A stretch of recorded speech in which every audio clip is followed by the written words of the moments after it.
Категорически приветствую вас, дорогие друзья. С вами Настя Климова. И сегодня по уже сложившейся ежегодной традиции я отправляюсь на такое замечательное мероприятие, как Питерский рептилиум. Для тех, кто не в курсе, это выставка продажи рептилий, амфибий, насекомых, прочей экзотической террариумной живности, которую я посещаю практически ежегодно, начиная с ее самого первого года, с 2017-го. И влоги про нее уже стали традицией, в общем-то. Мне ветер уже раздул всю прическу. В этом году ее решили провести позже, чем в предыдущие. Очевидно, для того, чтобы погода была потеплее, чтобы животных не морозить. Но погода питерская решила: пошли вы нафиг. Поэтому сегодня так же холодно, как в начале апреля, даже похолоднее, мне кажется. Кстати, существует вероятность, что в этом году будет 2 влога про рептилиум. Это не точно, но есть вероятность. Потому что я перееду из Питера обратно в Москву после того, как закончу институт. А там рептилиум проходит 2 раза в год. И весной, и осенью. Так что, может быть, будет осенний репт. Посмотрим. Ну ладно, погнали. Старая добрая голубиная тусовка. Здравствуйте, приятно вас видеть.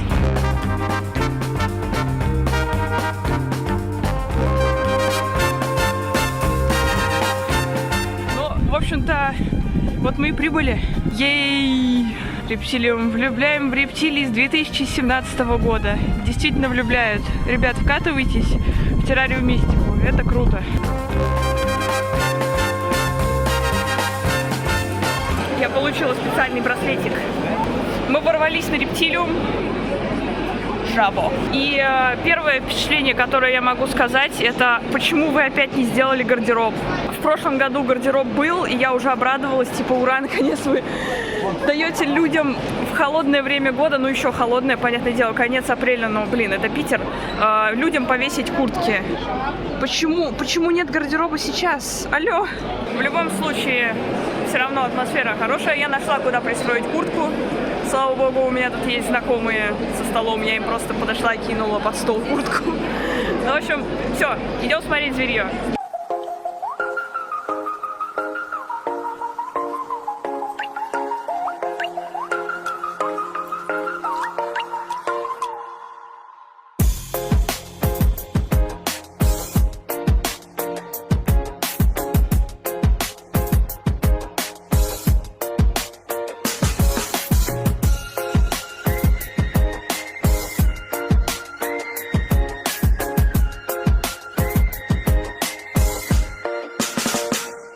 Супер жабы! А что это за вид жаб такой замечательный? А вот щитковые жабы. А, щитковые. Супер жабы. Сегодня не среда, но в душе она у них всегда. У них 7 сред на неделе.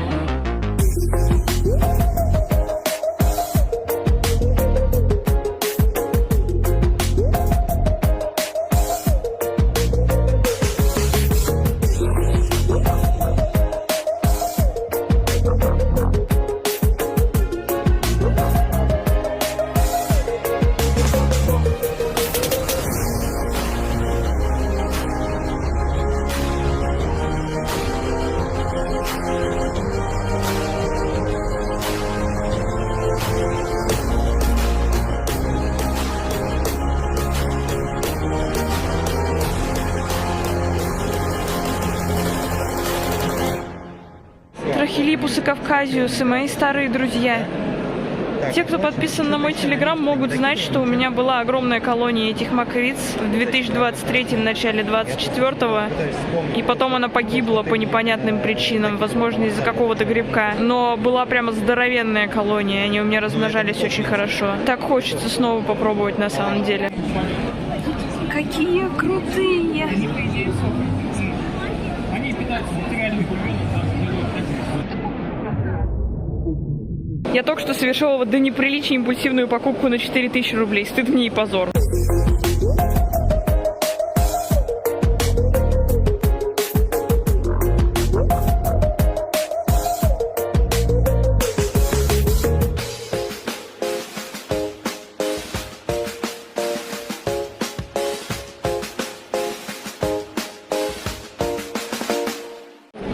обычный человек подумает, что это что-то мерзкое, но настоящий ценитель скажет, что это самое лучшее животное на земле. И этим ценителем является Игорь, скалопендровый король.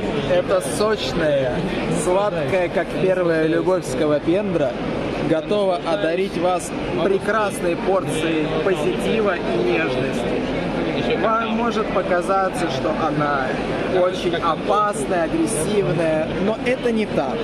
Конкретно вот эти скалопендры, они не представляют для человека никакой угрозы. Они не агрессивны, у них очень слабый яд, и даже если она укусит, то по ощущениям это будет не сильнее обычной осы. Они вырастают до 25 максимум сантиметров. Поэтому, ребята, покупайте скалопендр. Скалопендры — это круто, скалопендры — это любовь. Сама я, конечно, скалопендру никогда не заведу.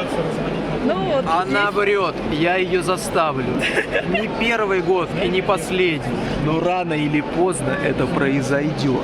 Когда-нибудь эта прекрасная девушка получит топот маленьких ножек в свою квартиру. Это не я там, а Ирина. Я понимаю, но тем не менее. Я боюсь за свою жизнь.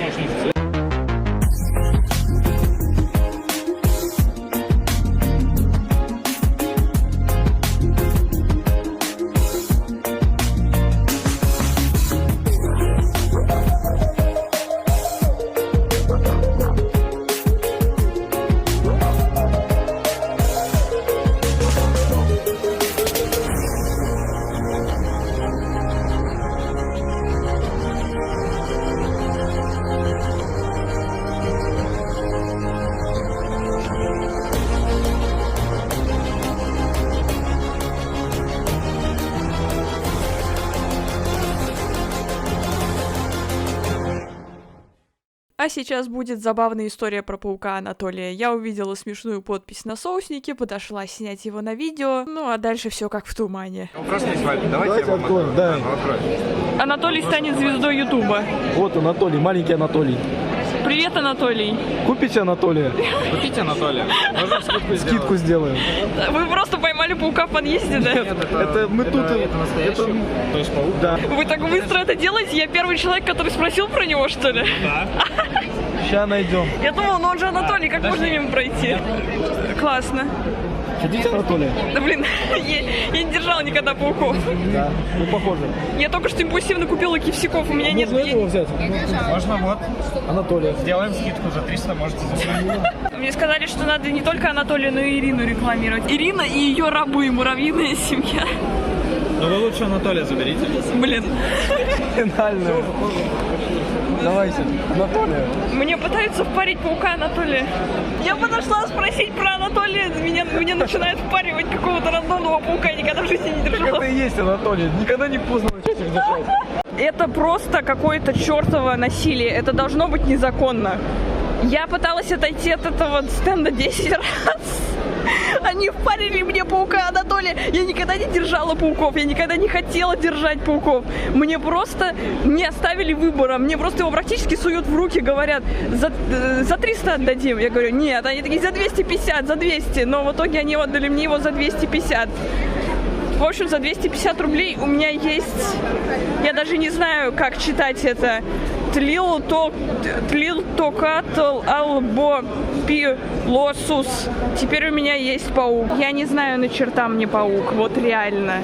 Ну да, теперь он есть.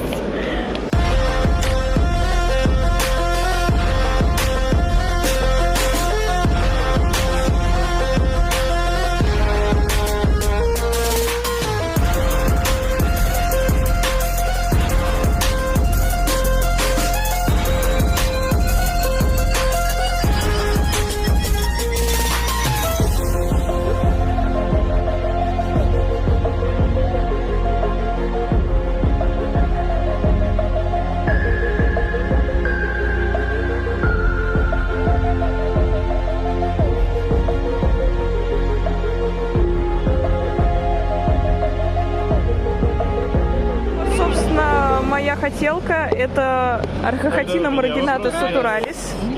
Черный, очень красивый черный товарищ. Еще я хотела идеально беленького, но пока что проблематично его найти, но надеюсь, что найду. Я думаю, что я возьму вот этого товарища. Собственно, мое новое приобретение — сутик черный, как сама ночь.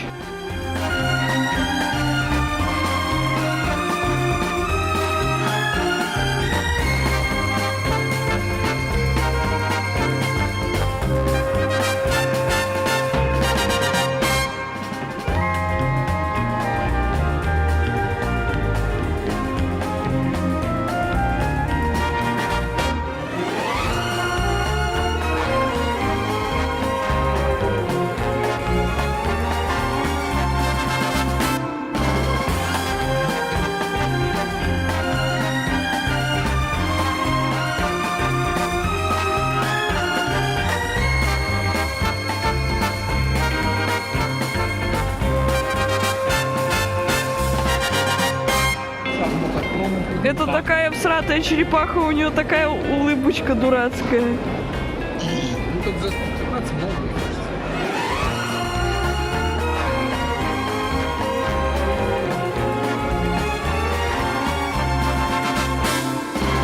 На этой замечательной ноте мне попала ресница в глаз. На этой замечательной ноте я покидаю Рептилиум, питерский Рептилиум 2025. Кстати, локация прикольная, мне понравилась. Просторная и не душно. Это отдельный плюсик. Говорят, наоборот, было холодно в начале. Сегодня у меня был нестандартный Рептилиум. Обычно... ветер. Обычно, когда я еду на Рептилиум, я заранее планирую, кого я буду брать, заранее изучаю, как этих животных содержать.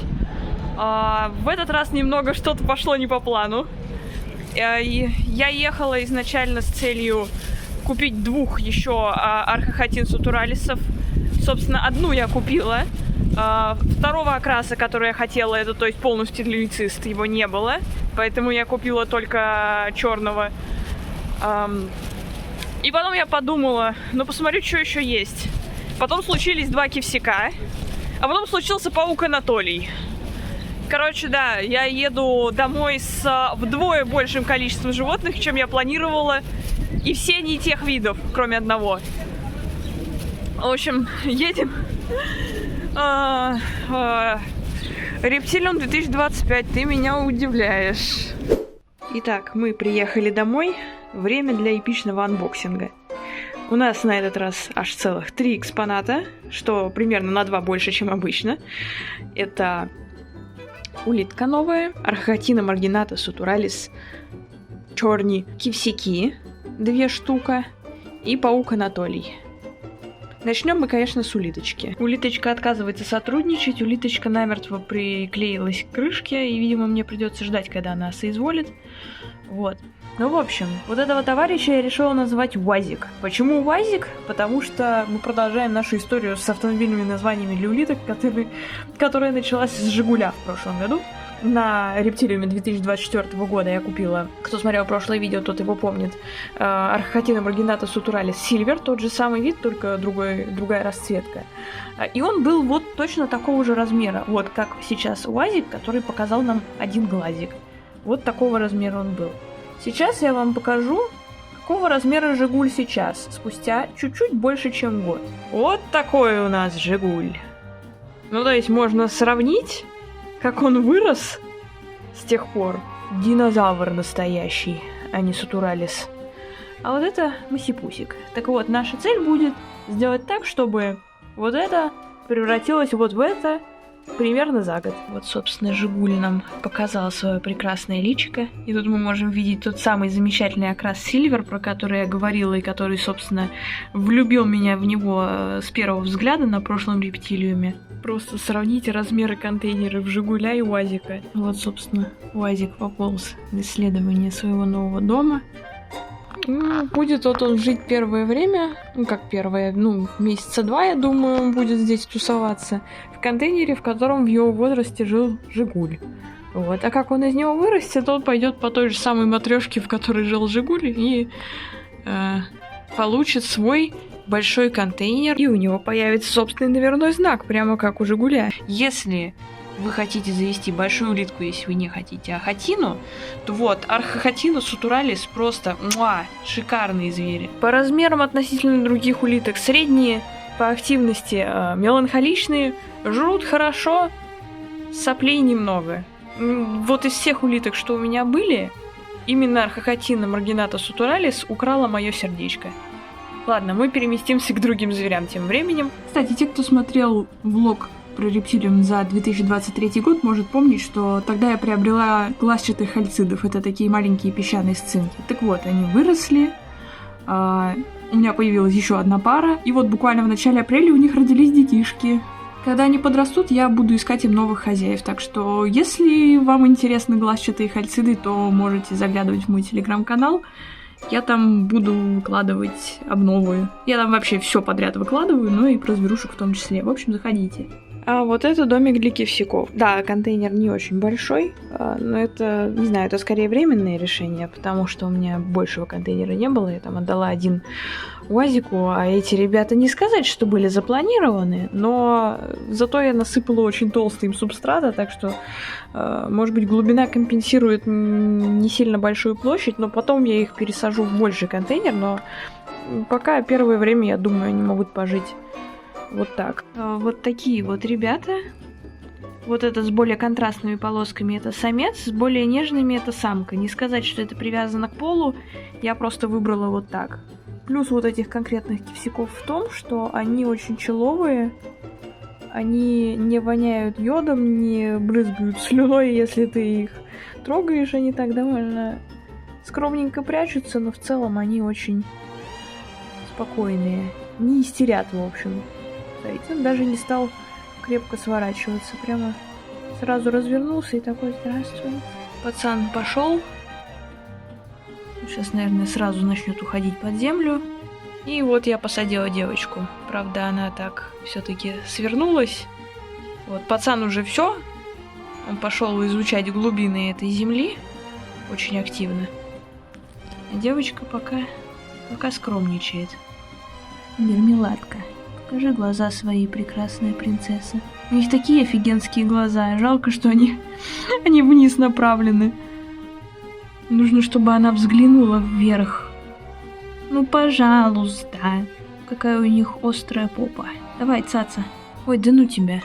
А что касается паука Анатолия, куда он будет жить вот в этом соуснике, потому что в данный момент для него тут пространства достаточно, а условий им больше не надо. Им вот чуть-чуть влажный субстрат и жрачка. Я его только что покормила сверчком, пылью. Жри его, черт. Поймав. Я почитала, как там ухаживать за пауками-птицеедами, вроде ничего сложного. Будем пробовать вырастить из этого милипиздрика нормального здорового паучару. Вот, удачи нам!